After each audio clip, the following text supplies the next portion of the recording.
কিছু অতিথি বাকির সাথে মিলে আমাদের দলের ভাবমূর্তি ক্ষুণ্ণ করার জন্য, আমাদের সাথে জনাব রবিউল ইসলাম জামাল ভাইয়ের সম্পর্ক অবনতি করার জন্য বিভিন্ন ব্যক্তির সাথে গিয়ে দলের কথা বলেন।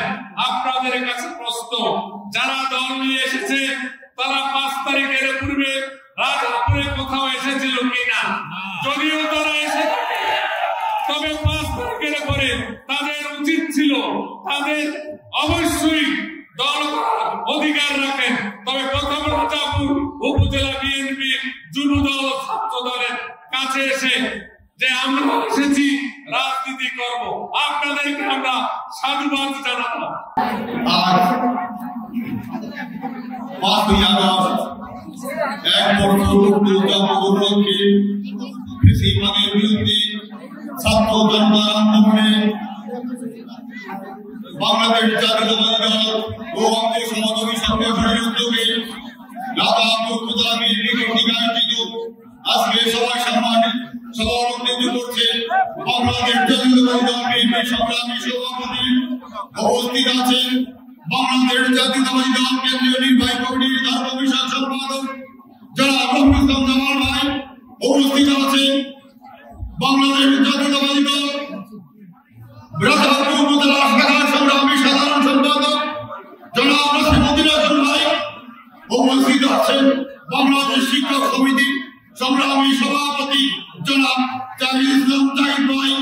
উপস্থিত আছেন বার কাউন্সিলের সম্মানিত পিপি অ্যাডভোকেট মাহিদ ভাই। উপস্থিত আছেন বাংলাদেশ জাতীয়তাবাদী দল এর সিনিয়র সভাপতি রাজাপুর উপজেলা শাখার আব্দুল্লাহ মান্টু ভাই।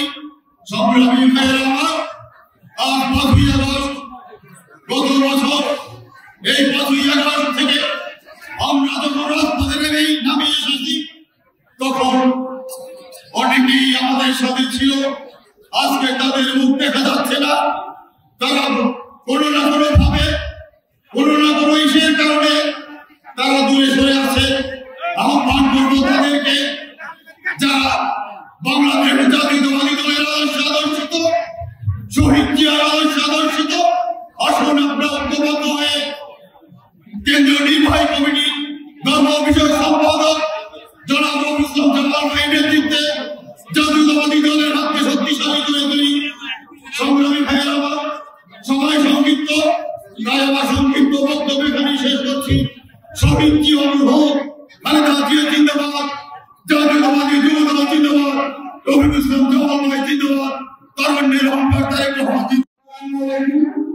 আজকের সভায় উপস্থিত আছেন আমাদের নেতা জনাব রবিউল ইসলাম জামাল ভাই। আপনারা জানেন স্বাধীনতা আন্দোলনের যে স্বাধীনতা রক্ষা করা কঠিন, আজ আমরা দ্বিতীয় স্বাধীনতার সুপালন করছি। কিন্তু আপনারা যদি খেয়াল করেন সমগ্র বাংলাদেশ আজকে স্বাধীন হয়েছে, কিন্তু আমাদের রাজাপুর আমার কাছে মনে হয় এখনো অরক্ষিত। কারণ আজকাল দেখা যায় বিভিন্ন আন্দোলনের যারা রবিবারের মিছিল ছিল, যারা আমরা আমাদেরকে কারিগর চিনিয়ে দিয়েছে, আমাদের যারা আমাদের উপর নিম্ন অত্যাচার করেছে, তারা আজকাল দেখা যাচ্ছে বিভিন্ন লোকের সহযোগিতায় তারা আজকে রাজপথে দাপিয়ে বেড়াচ্ছে। আপনাকে আমি আমার এদের আমি বলতে চাই, আপনারা দয়া করে এদেরকে বয়কট করবেন। এছাড়া আমাদের আন্দোলনের সময় বিগত দিনে দেখা যাচ্ছে বেশ কিছু শিক্ষক, ব্যাংকার, এছাড়াও সমাজের শিশু শ্রেণীর লোক